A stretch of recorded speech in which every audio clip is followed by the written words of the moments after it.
When SpaceX's Raptor 3 engine remains the focal point of the space enthusiast community, dissecting and analyzing its incredible upgrades, SpaceX has already hinted at the next version, known as Raptor 4. Let's find out more in today's episode of Alpha Tech. So as we know, SpaceX has planned 3 versions of Starship. You got Starship V1, V2, and V3. Now, there are 3 different versions. Starship V3 appears to be a significantly larger variant than the other 2. While Starship V2 is only a little over 3.1 meters taller than the total height of Starship V1, Starship V3 hits a height of 150 meters. That's nearly 30 meters taller than V1 and about 26 meters taller than V2. This considerable expansion of the Starship variant necessitates a new engine specifically designed for Starship V3. That engine is none other than SpaceX's new Raptor 4. But why would Starship V3 need a larger engine instead of continuing to use Raptor 3? Until now, SpaceX has been using Raptor 2 for Starship V2, but only for the ship section. The Super Heavy booster for V2 has yet to debut, but is expected to integrate the promising Raptor 3. After all, Starship V3 will undoubtedly require a newer engine. Some may consider this unreliable since SpaceX has not officially announced a new generation engine. However, Elon Musk, SpaceX's founder, has indirectly hinted at this development. While Elon is famously inaccurate with his timelines, his statements often become reality sooner than later. This makes it reasonable to believe in this possibility. In April, speaking to the entire SpaceX workforce, Musk mentioned a future thrust level for each Raptor exceeding 330 tons of thrust. Right now, Raptor 3's thrust, as announced by SpaceX, is 280 TF. If adjustments increase thrust, as Elon suggested in October, the highest thrust level for Raptor 3 could hit 300 TF. Therefore, achieving 330 tons of thrust would certainly require a new engine variant. Back in August, Elon once again reminded us about a new variant stronger than Raptor 3, stating thrust will exceed 300 tons with Raptor 3.x. This ambitious declaration underscores SpaceX's relentless pursuit of innovation and performance improvement in engine development. Now, let's examine the progression of Raptor engine designs. Although we don't yet have an image of Raptor 4, based on improvements from Raptor 1 to Raptor 2 and then to Raptor 3, it's almost sure that Raptor 4 will be designed to be even more compact and efficient. If we consider that Raptor V1 has a mass of 2,000 kilos and VT 1,600 kilos, then it is plausible that Raptor V4 will have an approximate mass of 1,500 kilos. Coupled with a thrust of 330 TF, this yields a thrust-to-weight ratio TWR of 220. This figure is truly mind-boggling, especially when compared to the benchmark TWR of the Merlin 1D engine that stands at 180.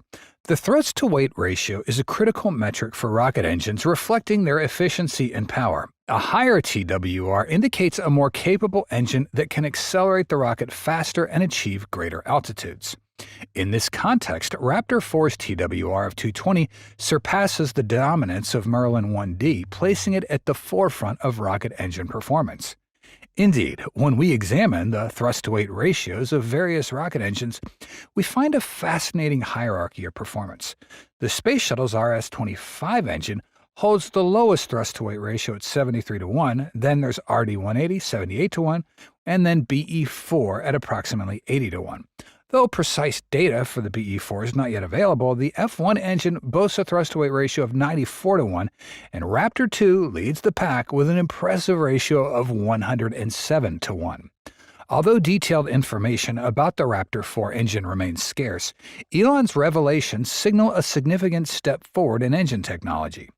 Whether Raptor 4 will be SpaceX's final iteration is still uncertain. With the limitless potential of Starship and fewer constraints, SpaceX has the opportunity to continue exploring the boundaries of rocket physics. Each advancement brings them closer to optimizing thrust and efficiency, further advancing humanity's journey into space. Hey, if you enjoy this content, make sure you're liking and sharing Alpha Tech's video. Every like and share is a valuable encouragement for our team to work even harder. By the way, our team would like to extend a special thank you to everyone who helped us hit 100,000 subs earlier. Our next goal, 150,000 subscribers. Of course, we're striving to get better in every aspect, but we still very much need your support. So if you haven't subscribed yet, please do so. Thank you very much. All right, getting back into things. Raptor 4 will build upon the Raptor 3 variant that SpaceX introduced earlier this year. It's truly intriguing considering the public images and videos of Raptor 3 released by SpaceX already showcase an impressive and extraordinary design. This makes it certain that the future Raptor 4 will possess an even more insane appearance and capabilities than anything we've seen in Raptor 3. That said, since its debut, Raptor 3 engine has led the field in terms of technical sophistication and power among currently operational rocket engines. One of the critical advancements of the new generation of Raptor engines in general is their integrated cooling system. This reminds us of a type of engine previously mentioned in Walter Isaacson's bio of Elon Musk, the LEET or 733T engine. Frankly speaking, the V3 Raptor engine shares some similarities with the LEET engine concept, but it's important to understand the distinctions between them. Elon confirmed this when Tim Dodd asked him, "Is the V3 the same thing as the LEET 733T engine?" Sort of the LEET engine was, "I think we will do that at some point, but that's like a total tear-up. It looks like the LEET engine, but it's way more expensive because it still has printed parts, for example." The LEET engine represents a more radical departure from the current Raptor design, essentially a clean slate approach that would require a complete overhaul of the engine's architecture. The LEET engine concept incorporates advanced manufacturing techniques, particularly the use of 3D printed parts. While this allows for more complex and optimized internal geometries, it significantly increases the cost of production. The higher expense is due to the specialized equipment, materials, and processes required for printing rocket engine components that can withstand extreme temperatures and pressures. In contrast, the next-generation Raptor strikes a balance between innovation and practicality. One of its most notable features is the elimination of the need for an external heat shield. This is achieved through the implementation of integral cooling circuits throughout the engine structure. These cooling circuits are embedded within the engine components themselves, including critical areas like the combustion chamber nozzle and even the preburners and gas manifolds. This integrated approach to thermal management allows the engine to withstand the extreme heat of rocket exhaust without relying on a separate shield. As Elon also mentioned in his tweet, regenerative cooling and secondary flow paths have been made integral to the whole engine, thus no heat shield is required. Nothing like this has ever been done before. Furthermore, taking away the engine heat shields also removes the need for 10+ tons of fire suppression behind the engine heat shield, as any gas leaks simply enter the already superheated plasma surrounding the engines, rendering the leaks irrelevant. Externally, this design makes the V3 Raptor appear simpler and more streamlined, as many of the visible cooling channels and external piping seen in earlier versions will no longer be necessary. However, this apparent simplicity belies a much more complex internal structure. The integration of cooling circuits into the engine's components requires sophisticated design and manufacturing processes. Each part must now serve multiple functions: structural, propulsive, and thermal management, which increases the complexity of both the design and production processes. However, that is not a major issue for SpaceX. In addition to the integrated hardware upgrades, SpaceX and Elon Musk have designed the next-generation Raptor with fewer bolted joints, a significant improvement. The new design aims to reduce the number of separate components that need to be joined together. This is particularly important for hot bolted joints, connections that are subjected to extreme temperatures during engine operation. These joints are often a weak point in rocket engines, prone to thermal stress, potential leaks, and failure. By eliminating these joints, the engine becomes more robust and potentially more reliable. Fewer connection points mean fewer potential failure modes and less risk of leaks or structural weakness. Besides, SpaceX also strengthened more welded connections. Some parts of the engine will be welded shut without the use of flanges. Flanges are protecting rims or edges, usually on pipes or other cylindrical parts that allow for easy connection and disconnection. By removing flanges and welding components directly, the engine gains several advantages. First, reduced weight. Flanges add significant weight, which is critical in space applications. The second is improved structural integrity. A welded joint can be stronger and more resistant to extreme conditions than a bolted flange. And finally, reduced potential for leaks. Eliminating flanged connections reduces the number of seals and gaskets that could potentially fail. Overall, all these changes directly serve Starship as SpaceX aims to enhance the durability and reliability of the engine, ensuring it can withstand the rigors of repeated space missions. However, nothing is easy in engine engineering. Elon Musk said, "The next-gen Raptor engine is actually a little difficult to service because there are parts that don't have a flange anymore. It's just welded shut." In traditional designs, flanged connections allow for relatively easy disassembly and replacement of individual components. With welded shut parts, this is no longer possible. For repairs or inspections, technicians will need to literally cut open the welded sections of the engine. This is a more invasive and time-consuming process compared to simply unbolting a flange connection. It requires specialized tools and expertise to perform such operations without damaging other parts of the engine. This design choice reflects a shift in maintenance philosophy. Rather than designing for easy component replacement, SpaceX is prioritizing overall engine reliability and performance. The assumption is that with improved design and manufacturing, the need for frequent servicing will be reduced. It can be said that this new design by SpaceX and Elon Musk is a trade-off. SpaceX is betting that the benefits of a more integrated jointless design will outweigh the increased difficulty of repairs. This aligns with their goal of creating highly reliable, reusable engines that can support frequent launches with minimal downtime for maintenance. This underscores SpaceX's willingness to challenge traditional rocket engine design paradigms in pursuit of their ambitious spaceflight goals. It's a bold strategy that, if successful, could significantly advance the state-of-the-art in rocket propulsion technology.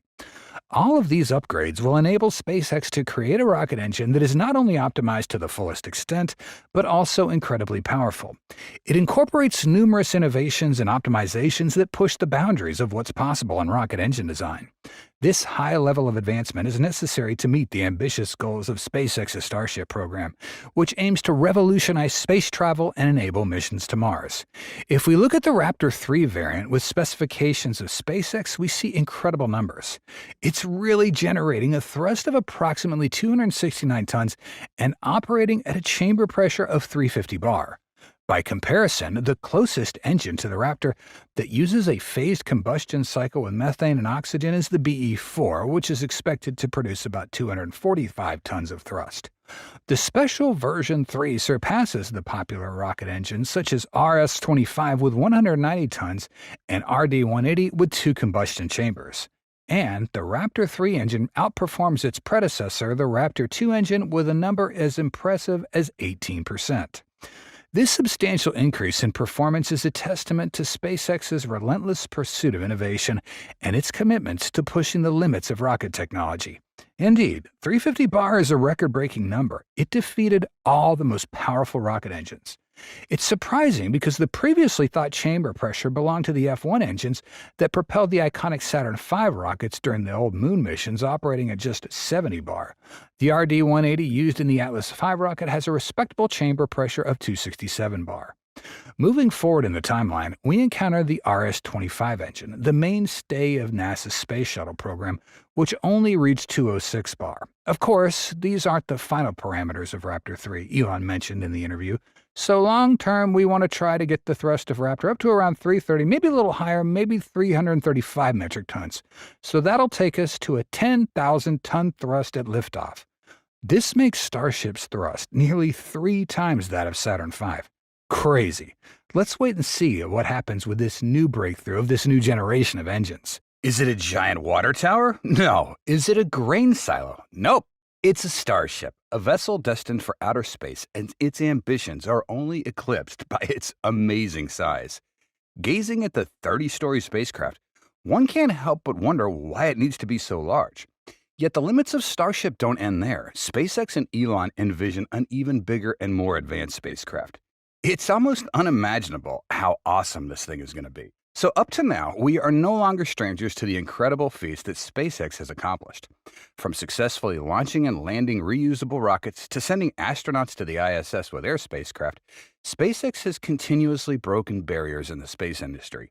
However, these are not the final victories as SpaceX aims to explore Mars and even establish a settlement there.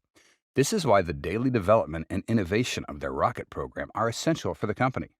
Prominent among them is making the world's largest spaceship, Starship, even bigger and more powerful. Elon, the head of SpaceX, once revealed in a company presentation about two upgrades of Starship known as V2 and V3.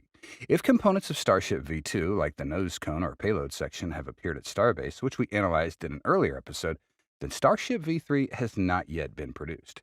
Elon and SpaceX plan to complete the production of Starship by the end of the year and aim to launch it next year. This leads us to speculate that Starship V3 might be made in early 2025 and then ready for launch in 26. According to Elon, Starship V3 will have significant upgrades compared to its predecessor. We got a version 3 ship design that will stretch that even taller, probably end up being, I don't know, maybe 140 meters before it's all said and done, maybe 150 at the end in length, and so maybe taller than currently. With 150 meters in height, the V3 will be up to 25% taller than V1. Based on previous announcements, V2 will be extended by 10% to reach 124 meters in fully stacked form, meaning V3 will be about 26 meters taller than V2. Besides, the upgrades could also increase Starload's payload capacity from roughly 100 metric tons to more than 200 per flight. Well, this can make Starship become an unparalleled cargo behemoth in space, revolutionizing space travel with its impressive payload capabilities. To comprehend the scale of this accomplishment, one can envision that the cargo capacity of the Starship is equivalent to that of 3 118 tons of Saturn V into orbit and about 12 shuttle payloads. Remember, it took almost 60 space shuttle launches to bring up these pieces of the 420-ton ISS. In this case, 2 single-use SpaceX Super Heavy Starships could be left in space and bring more mass for a bigger 500-ton space station.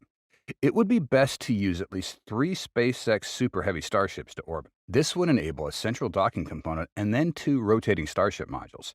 The SpaceX Starships could be just left in orbit but attached with walkways to form an almost 1,230-ton space station. Each of the Starships would have about 160 tons of dry mass and a 300-ton payload. In addition to its impressive size and payload capabilities, the larger Starship version will also minimize costs. Elon claimed that the future Starship V3 would cost less to launch than SpaceX's original rocket, the Falcon 1 small launch vehicle, which had a price tag of about $10 million because of full reusability.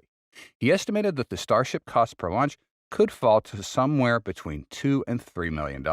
That is lower than our imagination. For instance, if a future Starship costs $2 million to build and $2 million for fuel and operations, then even in expended mode, the payload cost would be $15 per kilo. Now, considering a $3 million Starship capable of flying thousands of times, the costs just primarily revolve around fuel expenses for the flight with minimal overhead. By implementing systems for synthesizing liquid oxygen on site, fuel costs could be substantially reduced. For example, with an estimated 500,000 orbital flight for fuel and 250 tons of reusable payload, the cost would range from $2 to $4 a kilo. Similarly, for transcontinental flights with fuel costs estimated at $125,000 a flight with the same payload capacity, the cost would be 50 cents to $1 per kilo. And that's the difference between if you've got a fully reusable rocket with low-cost propellant, and autogenous pressurization actually costs less, Elon said. Let's comment better to ignite a strong sense of hope for a bigger rocket that promises countless benefits for the space industry. However, the development of Starship won't stop at Starship version 3, which many already consider ambitious. Elon is pushing the company's rocket technology to break even further boundaries. Ideas appear in Elon's mind anytime, anywhere. He's created many crazier ideas with Starship, the most prominent being Starship 2.0. Back in 2019, he tweeted that the Starship's diameter could be increased, reaching 18 meters, surpassing the diameter of the Soviet N-1 rocket. If increased by fineness ratio, Starship 2.0 will have a height of about 240 meters, double the version they are currently making. According to estimates, this Starship version 2.0, with the surface area, propellant tank volume, thrust requirements, and mass, will increase 8 times. The total weight will be up to 40,000 tons. SpaceX is going to need at least 100 Raptors to help lift this monster. It'll be interesting if this version appears in reality. Then it would be nearly 3/4 the height of the Eiffel Tower, and the current Starship version would be just like a tiny guy standing next to a giant. That idea sounds a bit unrealistic, but dreams have no limits, especially for ambitious people like Elon Musk. Throughout space history, vehicles have gradually become bigger and more powerful.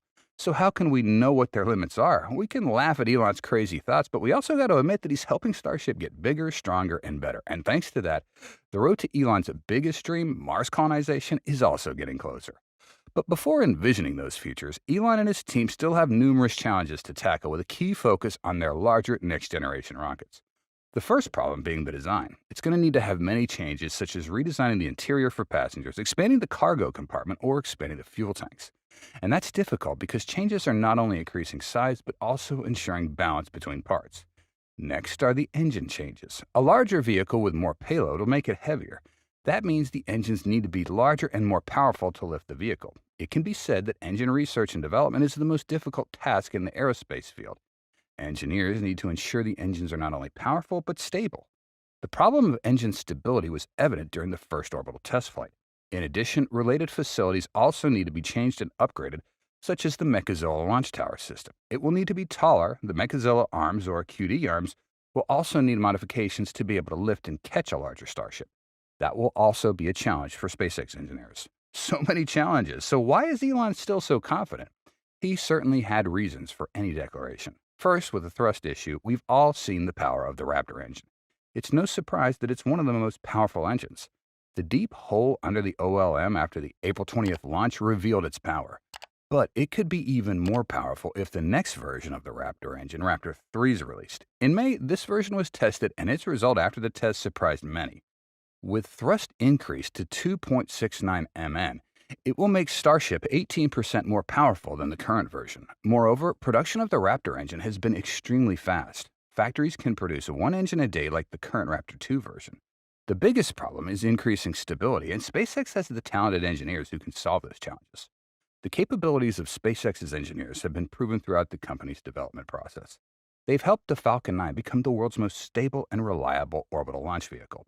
They've also helped SpaceX become the company that owns the most satellites in orbit. For the Starship project, after the first orbital test flight, their capabilities were shown much more clearly. In just a few months, the changes and upgrades to Starship and its related infrastructure have been nearly completed, setting the stage for the second, third, fourth, and fifth orbital test flights. Remarkably, only 1 month will be needed before the sixth flight takes place, a timeline that could take a year or more for other companies. SpaceX continues to tread its promising and expansive path. Based on all available sources and SpaceX's actions, it's anticipated that Starship Flight 7 will happen in January of 2025. But what comes next? Has anyone told you yet? With what I'm about to share, you're going to get detailed insights into SpaceX's plans for Starship over the next 2 years. Of course, this is a personal speculation based on specific factors currently in play, like the latest Artemis renderings, a series of statements, and predictions made by SpaceX executives, recent FAA documents, and public interviews. All right, let's dive in. After completing Starship Flight 7 in January 2025, SpaceX will move on to Starship Flight 8, aiming to reach orbit and test the deployment of Starlink satellites, followed by a return to Boca Chica. Meanwhile, Flight 9 will also be an orbital mission utilizing Ship 35 and Booster 16, focusing on testing the first propellant cooling systems necessary for future propellant depots. The second quarter ramps up with significant advancements in depot operations. Flight 7 will see Ship 36 and Booster 17 launch the first depot ship into orbit. Flight 11 will follow with Ship 37 and Booster 14, marking the first reflight of a booster in the initial attempt to dock and refuel depot Ship 36 with a tanker.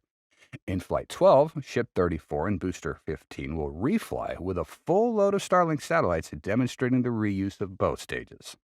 The third quarter brings the first real operational depots and the start of more advanced refueling missions. Flight 13 will launch Ship 38 and Booster 16, deploying the first true propellant depot with Booster 16 expended. Flight 14 sees Ship 39 and Booster 17 deliver the first real tanker mission, refueling Depot Ship 38, followed by Flight 15, which will feature Ship 40 and Booster 15 on its maiden tanker flight with Booster 15 expended. By the end of the quarter, Flight 16 will be the first launch from Pad B, utilizing tanker Ship 39 and Block 2 Booster 18. By Q3's end, Depot Ship 38 will hold 500 tons of propellant into orbit. Now, in the final quarter of 2025, launches from Boca Chica continue to build on this infrastructure. Flight 17 will feature Ship 39 with Booster 14, marking the final flight from Pad A with Booster 14 expended. Flight 18 will test life support systems on Ship 41 with Booster 19, running a month-long mission in orbit before launching Polaris 2 with a crewed Dragon capsule. Flights 19 to 21 will involve routine refueling missions to Depot Ship 38 using tanker ships 39 and 40 with Block 2 boosters 18 and 19. By the end of the year, Depot Ship 38 will have 1,000 tons of propellant with 15 launches total from Starbase. In 2026, the launch cadence significantly increases, with up to 25 flights expected from Boca Chica and 50 tanker launches from the Cape, with a more conservative estimate of 6 launches per quarter from Boca Chica and 12 from the Cape. The first quarter of 2026 will see a busy start. From the Cape, 5 100-ton propellant launches will occur using ships 43 and 44 with boosters 20 and 21. From Boca Chica, Ship 42 will dock with Depot Ship 38, now holding 1,500 tons of propellant, to conduct the HLS demo mission. Additionally, Boca Chica will launch 5 Martian-bound Depot ships, 45 to 49, while the Cape will conduct 7 tanker flights to continue refueling Depot 38. By the end of the first quarter, Depot 38 will hold 700 tons of propellant in orbit. Second quarter will focus heavily on propellant tankers, with 6 flights from Boca Chica using ships 39 and 40 and boosters 18 and 19. The Cape will also launch 12 tanker flights using ships 43 and 44 with boosters 20 and 21. By the end of the second quarter, Depot Ship 38 will be full with 1,500 tons of propellant, and several smaller depots will hold 200 tons each, bringing the total to 2,500 tons of propellant in orbit. The third quarter will be marked by significant milestones. Flight 78 will see the HLS lander Ship 50 launch atop either booster 18 or 19, refuel at Depot Ship 38, and participate in the Artemis 3 lunar landing mission. From the Cape, 12 tanker flights will continue fueling Martian depots, and from Boca Chica, 3 tanker flights will take place, alongside the launch of the first Martian-bound starships, Ships 51 and 52. By third quarter's end, Depot 38 will be empty, and the 5 Martian depots will hold 500 tons each, bringing the total propellant in orbit to 2,500 tons. With the Mars transfer window opening in mid-November, the final quarter of 2026 will be focused on completing Martian refueling. Boca Chica will launch ships 53 to 55 to fill the Martian depots, and the Cape will conduct 6 more propellant flights. By the time of the Mars transfer, each Martian depot holds 600 tons, making it possible for Block 2 starships to depart from Mars with a total mass of up to 300 tons. Remaining flights from Boca Chica and the Cape will depend on mission priorities, with a potential focus on Starlink deployment, customer payloads, or interplanetary probe missions using expendable starships. What do you think about this list of plans? Let me know in the comments. Starbase is buzzing with activity like never before, especially around the launch pad, the stage for SpaceX's next Starship launch. While some may see this as routine preparations, the reality tells a different story. One of groundbreaking upgrades and design enhancements aimed at maximizing the success of the upcoming mission. So, what upgrades is SpaceX implementing to ensure the success of the upcoming Starship Flight 7? Recently, on December 23rd, a new image from Starship Gazer revealed a redesigned lifting pin for the Starship V2. SpaceX's latest modification to the Mechazilla launch tower's lifting pin design marks a significant evolution in their Starship handling system. These changes were likely driven by the need to improve durability, functionality, and adaptability for the new Starship V2, especially considering the extreme conditions the vehicle endures during re-entry and operational use. The earlier lifting system relied on a ball and socket joint mechanism. In this design, the ball was formed by a pin protruding from the tower's lifting arms, while the socket was located on the Starship itself.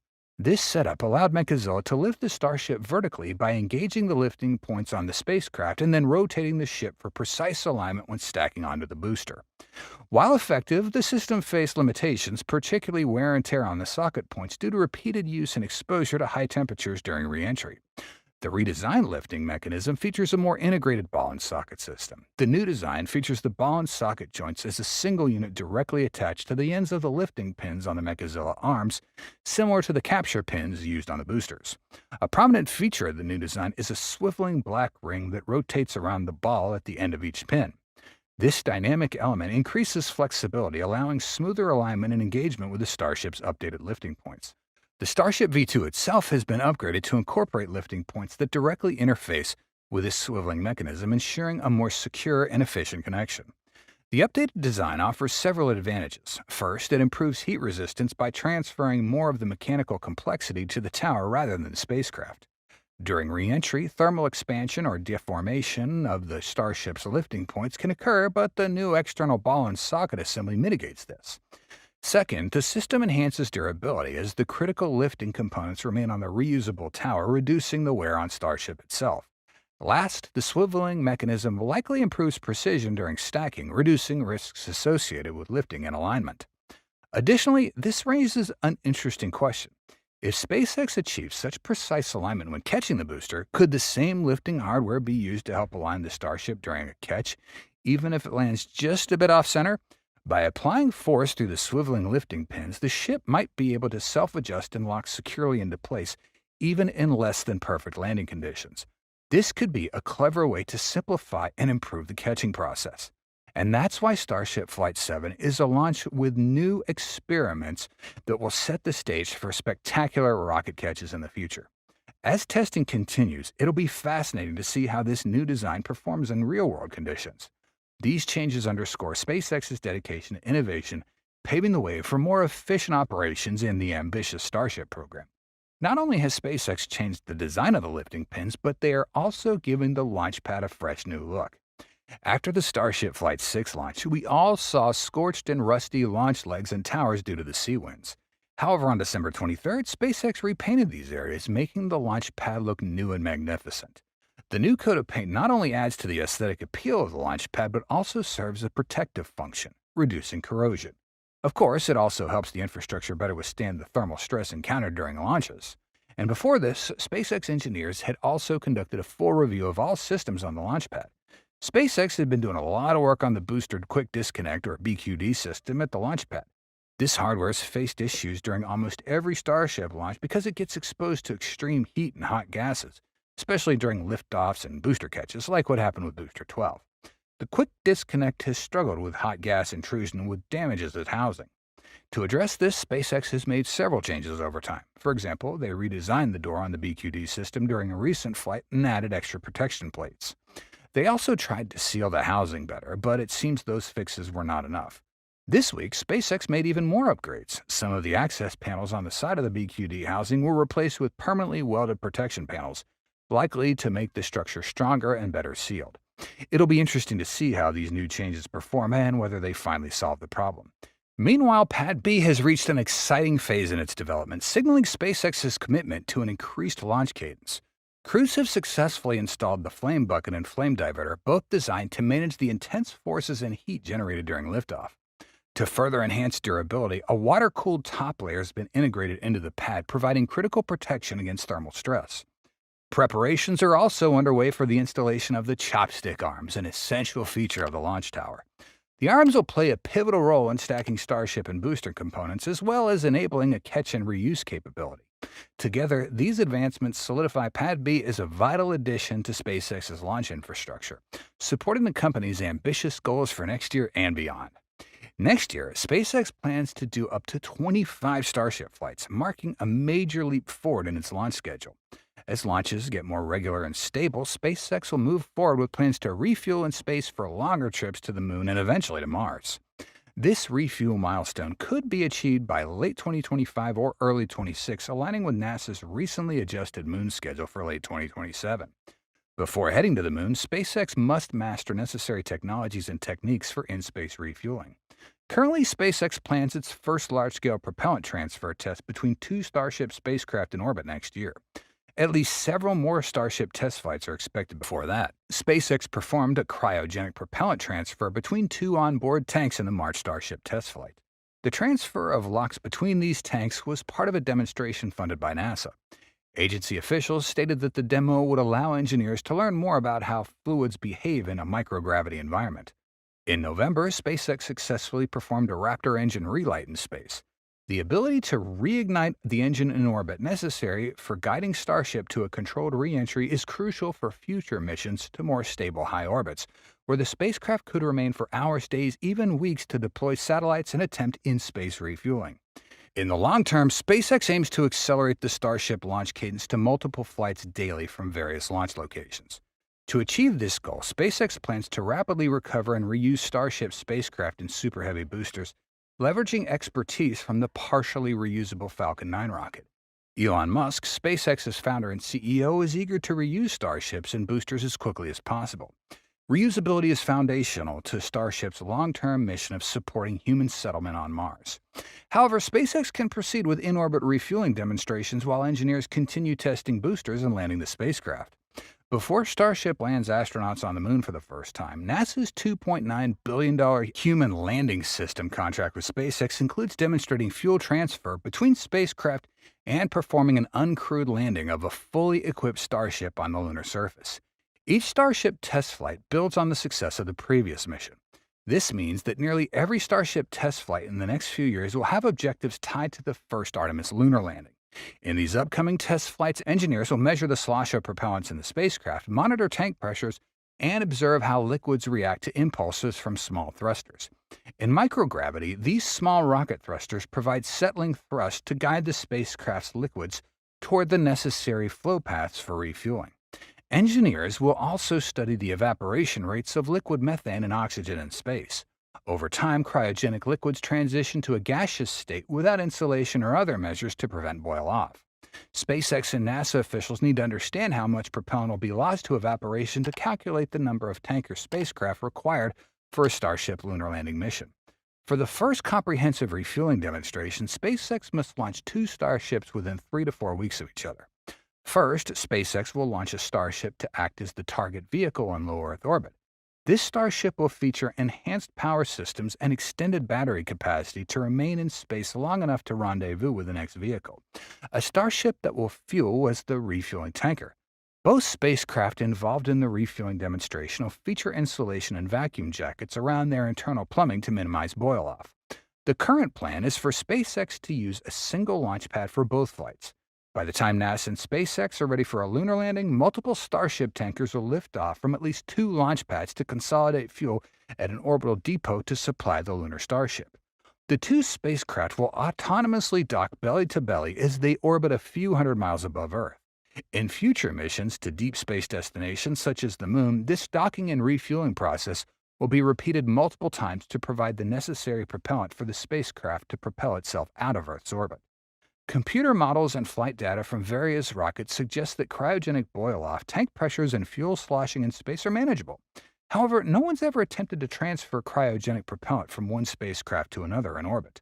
Docking 2 Starships will be no simple feat. However, SpaceX can leverage its experience with the docking Dragon capsules to the ISS, which requires various laser-guided navigation sensors and mechanical systems essential for Starship docking. There is a caveat, though. When Starship approaches for docking, its fuel tanks will still be loaded with propellant, and the maneuvers required to rendezvous with its counterpart may create sloshing inside the tanks. This could result in unexpected forces that the spacecraft's guidance system must account for during approach. Once the 2 Starships dock, they'll connect via the same port that SpaceX uses to load propellant onto the launch pad. Afterwards, SpaceX will fine-tune tank pressures and fire thrusters to stabilize the propellant. At that point, the valves will open and propellant will flow. The propellant will transfer from one vehicle to the other using the pressure differential or delta between tanks, a simpler solution compared to relying on pumps. The outcome of this refueling demonstration will allow SpaceX and NASA engineers to calculate the number of tanker launches required to fully fuel a Starship destined for the Moon. Current SpaceX estimates suggest around 10 tanker launches for an Artemis landing mission, though this number has a margin of error on either side. In its current iteration, a fully fueled Starship carries approximately 1,200 tons of propellant. SpaceX is developing larger versions of Starship to carry heavier payloads and more fuel to orbit. These upgraded Starships will reduce the number of tankers needed to fuel a Starship bound for the Moon or Mars. While SpaceX continues to showcase remarkable progress in its Starship program through rapid innovation and exceptional engineering, the upcoming Starship Flight 7 will mark a critical milestone in the company's journey toward developing groundbreaking capabilities that will shape the future of space exploration. But what exactly has Elon said about this historic mission? Flight 7, long anticipated, marks a significant step forward for SpaceX's Starship program, introducing the new Starship Block 2, a formidable upgrade from previous versions. This advanced iteration boasts a taller structure and improved fuel propulsion capabilities, enhancing its payload capacity. While these enhancements aim to bolster the spacecraft's versatility and performance in the future, the focus of Flight 7 will be entirely on mastering landing and vehicle recovery techniques. Elon has emphasized that a clean water landing on the upper stage is the primary objective for this mission. A successful splashdown would pave the way for Flight 8 to attempt a groundbreaking launch tower catch for the Starship upper stage. This maneuver would mirror the recent Super Heavy booster catch from October, but with an added challenge. The Starship will return from a significantly higher altitude and approach over land, specifically from Mexico. Flight 7 will aim to replicate the landing trajectory demonstrated in November during Flight 6, albeit with a major improvement in the vehicle's post-splashdown condition. While Flight 6 showed promise in its descent pattern, it ultimately failed to remain intact upon hitting the water, breaking apart and catching on fire. For Flight 7, SpaceX has refined its recovery strategy, aiming to retrieve the Starship intact and floating, a monumental step towards achieving full reusability. As reported by Interstellar Gateway, these aspirations are supported by ongoing efforts from recovery crews. Teams stationed off the northwest coast of Australia have been collecting debris from Flight 6's splashdown zone, including heat shield tiles and other components. Their current preparations, however, suggest an optimistic shift in expectations. Rather than salvaging fragments, the crews are readying to tow back an intact Starship from Flight 7, signaling SpaceX's confidence in the upgrades implemented in the Block 2 design. Block 2 Starship introduces several critical innovations to enhance performance and reliability. Among these is a redesigned forward flap system in response to issues identified in earlier versions.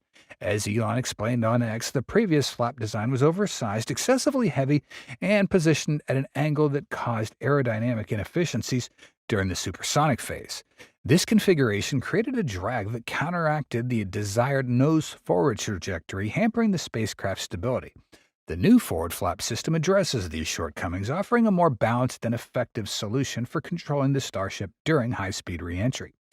Another key improvement is the enhanced heat shield system, which now includes a secondary ablative layer beneath the external tiles. This dual-layer approach provides superior thermal protection, addressing the intense heat generated during re-entry. The external tiles have been refined for better durability, while the secondary layer serves as an additional safeguard, ensuring the spacecraft can withstand even the harshest conditions.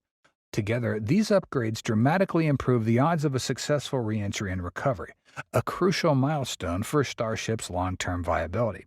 With these enhancements, Flight 7 promises to be a pivotal moment in the Starship program. This mission isn't just about testing hardware, it reflects a broader commitment to pushing the boundaries of innovation and engineering. So, after Starship Flight 7, will Starship be ready to carry payloads into space? Honestly, as Starship test flights become more frequent, this is a question that space enthusiasts are always eager to learn about. However, we need to understand that for SpaceX to allow Starship to carry payloads, it must first achieve a perfect flight, meaning it successfully completes intact landing and recovery efforts for both stages of Starship. As mentioned earlier, for Flight 7, the company will focus on preserving the hardware integrity of Starship during landing. If all goes well, a perfect Starship flight will likely happen with Flight 8, and Starship's operational missions officially start with Flight 9. This mission will be carried out by Ship 35. According to reliable sources, the nose cone and payload bay of Ship 35 have already been moved to the Star Factory for further outfitting. The next time we see it, it might be headed to Mega Bay 2 for PEZ dispenser installation. Unless there are delays, the vehicle will not leave the factory until this is done. With these preparations, the first payload to get carried by Starship will be Starlink, a product that generates most of SpaceX's revenue. Of course, we've excluded the first payloads from earlier flights, like the banana on Starship Flight 6 or the watermelon rumored for Flight 7 or even Flight 8 from this list.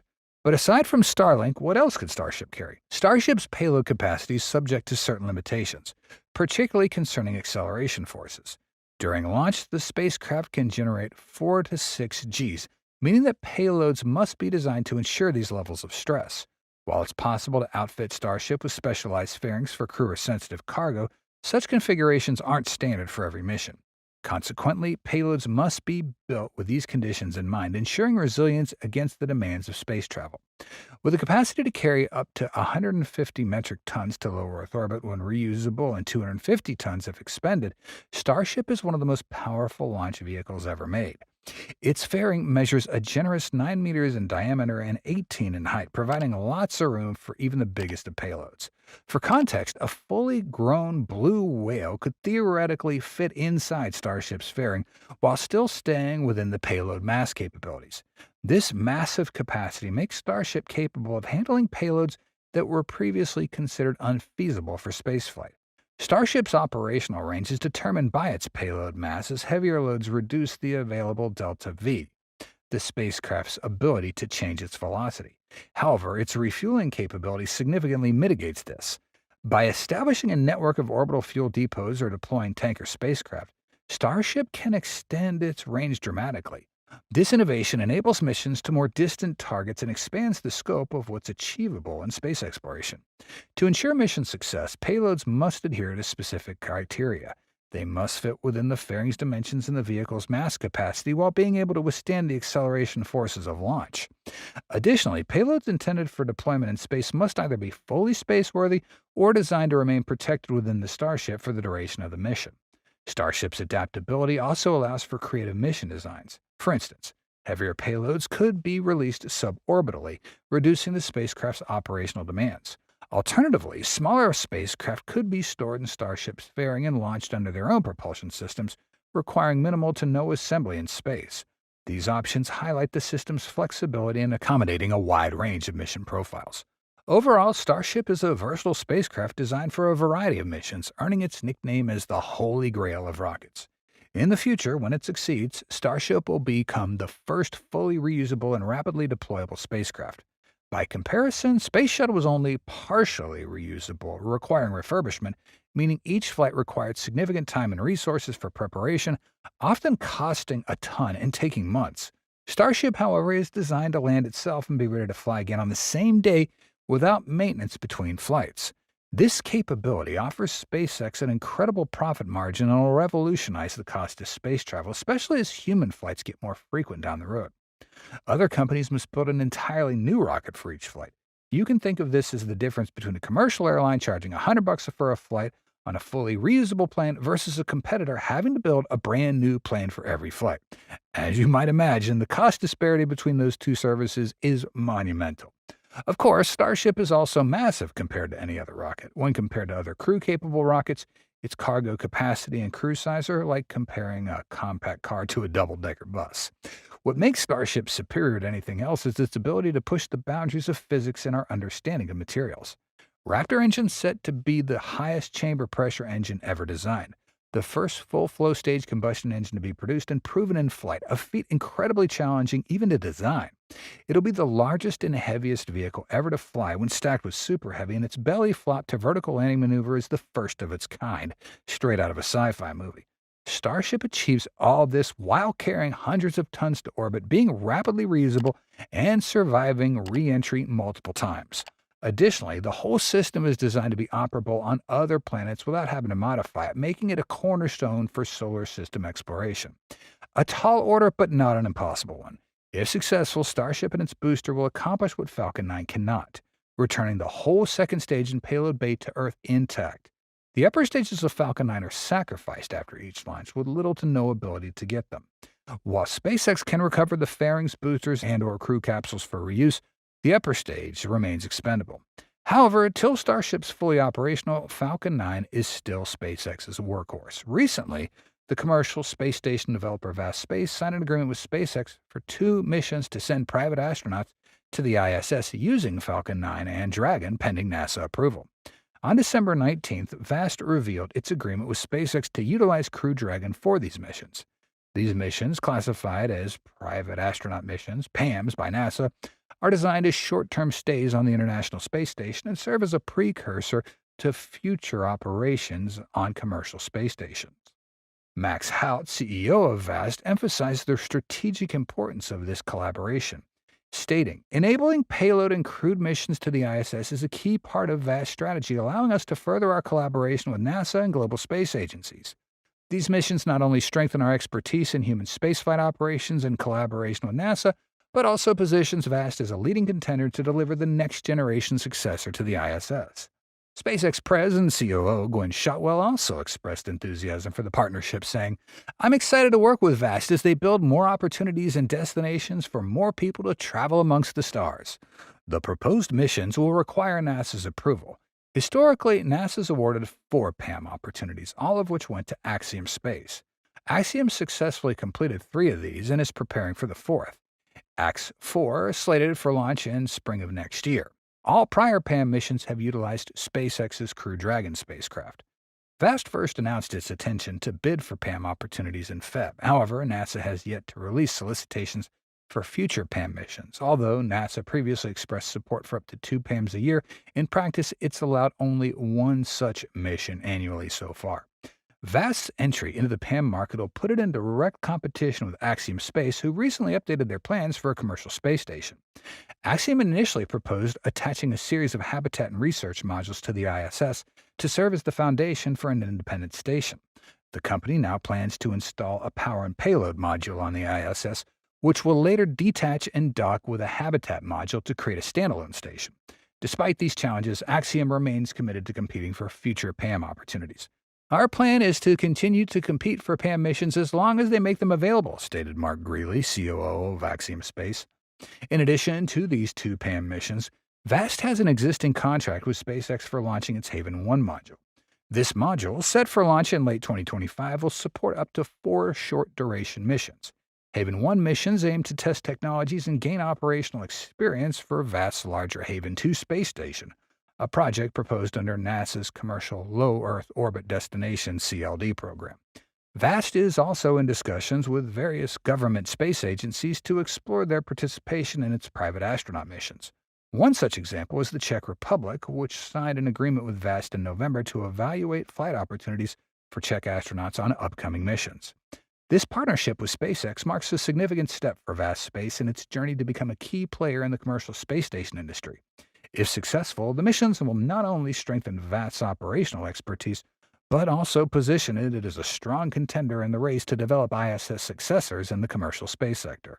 As Starship launches become increasingly familiar to space enthusiasts, our curiosity extends beyond the rocket's impressive upgrades to the mysteries of its interior.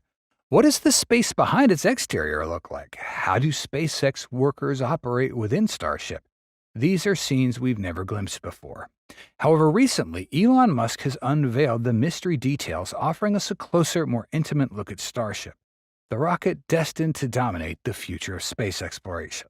As the launch of Starship Flight 7 approaches and SpaceX ramps up preparations, Elon Musk has unexpectedly released fascinating images, providing a rare glimpse into the interior of the Starship spacecraft.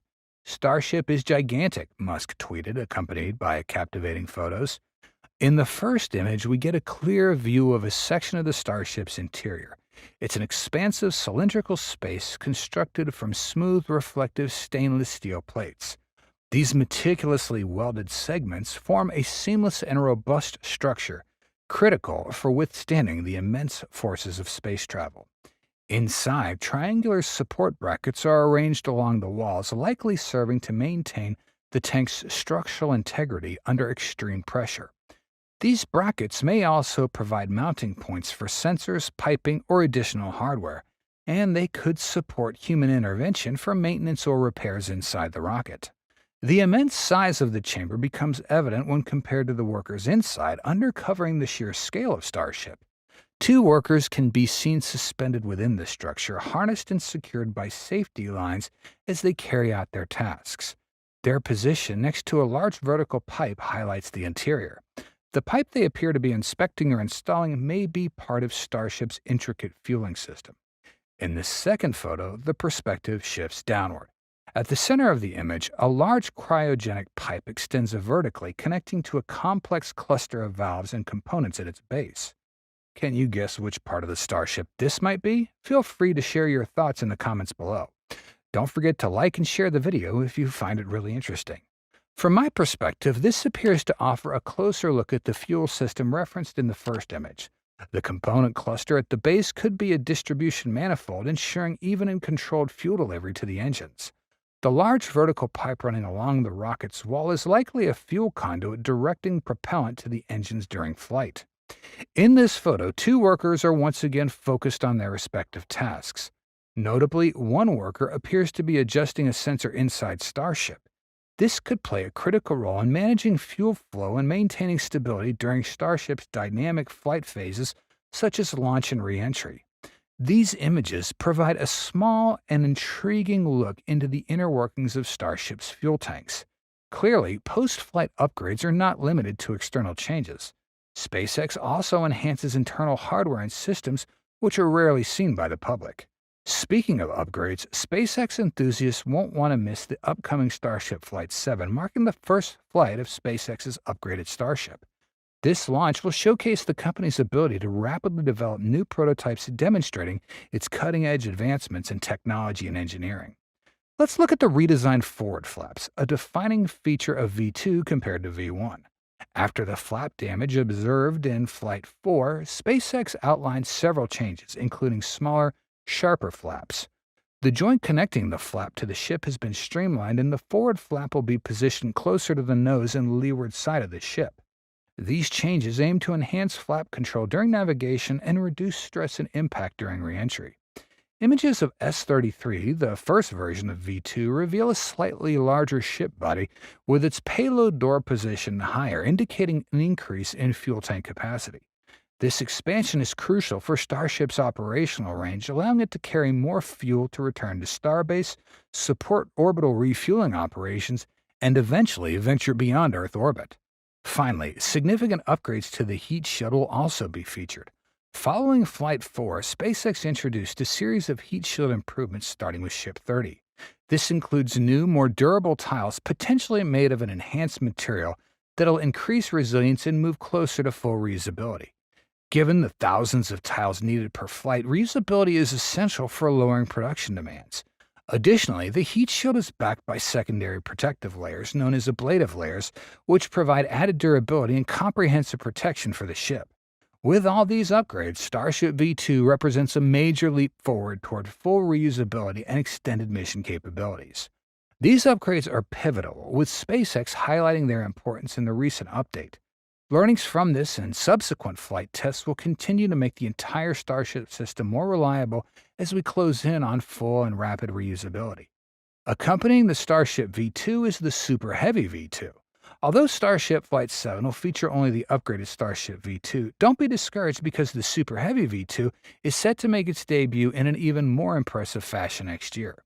During the Flight 6 launch day, Elon emphasized that the new booster version is better and features big improvements with every successive version. Among these enhancements is an increase in size, as the Super Heavy V2 will be taller than its predecessor. Standing at 72 meters, this is 1.3 meters taller than the current version, allowing for greater fuel capacity. The additional space will enable it to carry up to 3,650 tons of fuel, a substantial jump from the 3,300 tons held by the current model. The increase in fuel capacity is critical to supporting the enhanced performance required for future missions. When paired with a taller Ship V2, the complete Starship system will reach an astonishing height of 124.4 meters, making it an even more formidable spacecraft. The additional size and fuel will allow the booster to support heavier payloads and more ambitious missions, ensuring it remains at the forefront of space exploration technology. But the enhancements don't stop at physical dimensions. The propulsion system is also getting a big upgrade. Super Heavy V2 will be powered by SpaceX's revolutionary Raptor 3s, a development that marks a leap forward in rocket engine technology. Earlier this year, SpaceX introduced the Raptor 3, showcasing its black design and simplified structure. This design not only reduces the potential for risks, but also makes the engine easier and faster to refurbish, a key factor in achieving rapid reusability. The streamlined manufacturing process will allow SpaceX to produce engines more efficiently, meeting the increasing demand for Starship launches. Most notably, Raptor 3 engines offer greater thrust. Each engine is capable of producing 280 tons of thrust, a dramatic improvement over the previous version. With 33 Raptor 3s, Super Heavy V2 will deliver an incredible 9,240 tons of thrust, approximately 20.3 million pounds. To put this into perspective, this level of power is 2.6 times greater than that of Saturn V, the rocket that once carried astronauts to the moon. Such extraordinary thrust levels will enable Starship to carry out even more ambitious missions, including those that involve going to distant planets. Elon has also hinted that this is just the beginning. SpaceX plans to push the capabilities of the Raptor 3 engines even further, with a goal of achieving 300 tons of thrust per engine. If this target is met, Super Heavy V2 could hit a mind-blowing 9,900 tons of liftoff thrust. While this milestone may take some time to achieve, it reflects the ambitious vision that SpaceX has for its Starship program. Incremental advancements like these will continue to propel the company towards its ultimate goal of making space travel more accessible and sustainable. In addition to the major upgrades to its engine, Super Heavy V2 will incorporate several other refinements to enhance its performance and reliability. For instance, the grid fins on the booster will be repositioned to a lower point. This adjustment is expected to improve stability and control during flight, addressing issues identified in previous launches. Furthermore, the hot staging system will undergo a redesign with the addition of a longer ring and larger vents. These changes will simplify the system's design while improving its efficiency during stage separation. The new hot staging ring is also expected to be reusable, aligning with SpaceX's commitment to reducing costs and minimizing waste. To support these upgrades, SpaceX is also making improvements to its infrastructure. Reports suggest that the new launch tower, while maintaining the same number of segments, will be slightly taller to accommodate the increased height of Starship V2. This upgrade will ensure that the launch infrastructure is fully compatible with the enhanced booster and spacecraft. The tower is expected to be completed by January of next year, aligning with the anticipated launch schedule. According to the positive momentum for SpaceX and Elon Musk, the upcoming dominance of the Trump admin signals a period where obstacles hindering SpaceX's progress may be swiftly swept aside. Elon has long criticized the federal government, but his frustration is especially focused on the FAA, which regulates SpaceX, one of his key companies. With Trump set to return to the White House, FAA Administrator Mike Whitaker recently announced he'll be stepping down January 20th, despite having years left in his term. Whitaker's decision to resign may benefit Musk significantly. Many in the space industry have harshly criticized Whitaker's leadership, describing him as a disaster. Critics claim the FAA under Whitaker has been biased, retaliatory, and intentionally delayed launch approvals for companies that disagreed with its policies. For example, Whitaker faced congressional scrutiny for allegedly delaying SpaceX's Starship V launch until after the election. After getting questioned by Congress, Whitaker was accused of lying, though the FAA later approved the launch miraculously. Critics argue that he prioritized politics over his duties. Whitaker, who started his tenure in October of last year, focused much of his time on Boeing's safety controversies, including investigations following the infamous Boeing door plug failure during an Alaska Airlines flight in January. Elon has repeatedly accused the FAA of unfair treatment towards SpaceX while being lenient with Boeing. In September, the FAA delayed a SpaceX launch and fined the company $633,000 for regulatory violations. Previously, the FAA fined Starlink, SpaceX's satellite internet subsidiary, $175,000 for failing to submit safety data in 2022. Whitaker defended the FAA's actions, stating in a House hearing that civil penalties were the only tool we have to get compliance on safety matters. Meanwhile, Musk complained on X that the FAA was harassing SpaceX about nonsense that doesn't affect safety while giving a free pass to Boeing, before adding a call for resignations from FAA leadership. Musk also complained that the FAA was interfering with his grander vision. The fundamental problem is that humanity will forever be confined to Earth unless there's radical reform at the FAA. Musk even threatened to sue the FAA for regulatory overreach, alleging the agency engaged in improper, politically motivated behavior. However, no lawsuit was filed. Although Elon hasn't commented publicly on Whitaker's resignation, he's set to co-lead the Department of Government Efficiency, DOGE, alongside entrepreneur Vivek Ramaswamy under Trump's incoming admin. This position could give Elon significant influence over the FAA's future. Although it's not yet time for Trump to officially take office, we are already seeing the first shot exemplified by efforts to streamline the launch license approval process. On December 13th, the FAA announced it would accept flight safety analyses conducted by federal launch ranges in California, Florida, and Virginia as part of applications under launch licenses under Part 450 regulations. Previously, launch companies were required to conduct separate analysis for the FAA, duplicating work already performed for the federal ranges they operate from. Industry leaders had criticized this as redundant and time-consuming. Kelvin Coleman, FAA Associate Admin for Commercial Space Transport called the decision a force multiplier, noting it reduces paperwork for companies and speeds up the FAA's review process. The issue of duplicate safety analysis was highlighted in a September congressional hearing on FAA regulatory challenges. Mike French, vice chair of the Commercial Space Transportation Advisory Committee, ComStack, emphasized the burden of overlapping reviews by the FAA and launch ranges. ComStack had recommended that the FAA accept safety analysis already approved by federal ranges, a stance echoed by David Cavassa, president of Commercial Space Federation. Cavassa also urged the FAA to accept NASA's safety analysis. The FAA's decision applies to Space Force's Space Launch Delta 30 for launches at Vandenberg Space Force Base in California, Space Launch Delta 45 for launches at Cape Canaveral Space Force Station and Kennedy Space Center in Florida, NASA's Goddard Space Flight Center for WAPS Flight Facility in Mid-Atlantic Regional Spaceport, Virginia. This announcement coincides with the FAA's broader view of Part 450 regulations through a newly formed community, SPARC. It stands for Space Rulemaking Advisory Committee. The committee began working in December and will submit recommendations next summer. Meanwhile, some members of Congress are urging the FAA to act faster. Representatives Sam Graves and Rob Whitman sent a letter December 6th to the FAA admin, Mike Whitaker, urging him to expedite the licensing process using measures outside formal rulemaking. However, with the resignation announcement from Administrator Whitaker, it seems that efforts to streamline the launch license approval process will proceed smoothly. Let's look forward to the exciting advancements for Starship specifically and the entire space industry in general in the coming year as the Trump administration officially takes office to lead the United States. And that's it for today's episode. Thanks for joining.